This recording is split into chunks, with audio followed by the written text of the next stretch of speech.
గిన్నెలో కార్న్‌ఫ్లవర్ వేసుకున్నాడు. వీళ్ళు బయటికి వెళ్తున్నారనమాట. సో అక్కడ ఈజీ ఉంటుందని ఇక్కడనే మ్యాగ్నేషన్ చేసుకుంటుండు.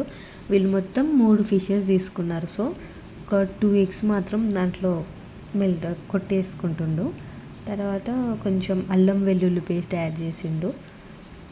తర్వాత కొంచెం కారం, అలాగే పెరుగు, తర్వాత మనకు మార్కెట్లో దొరికే ఫిష్ మసాలా ఉంటుంది కదా, అది వేసి కొంచెం ఉండలు లేకుండా స్మూత్గా వచ్చేటట్టు కలిపిండు. తర్వాత కొంచెం పసుపు, తర్వాతకి కొంచెం నూనె వేసుకొని కలిపిండు. ఇంకా తర్వాత దాంట్లోనే కొంచెం ధనియాల పిండి కూడా వేసిండు.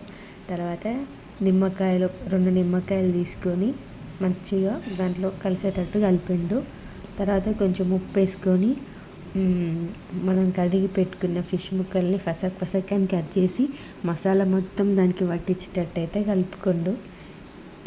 మసాలా మొత్తం దానికి పట్టేటట్టు కలిపి దాన్ని ఫిష్ ఫ్రిడ్జ్లో పెట్టిండు. ఒక అరటాకు మీద వేసి ఆ మసాలా అంతా సిల్వర్ పేపర్ దాని కింద పెట్టి దాన్ని మంచిగా మడత పెట్టిర్రు అన్నట్టు. మన ఆప్షనల్ అది, మన ఆనియన్స్ మిరపకాయలు పెట్టుకోవడం.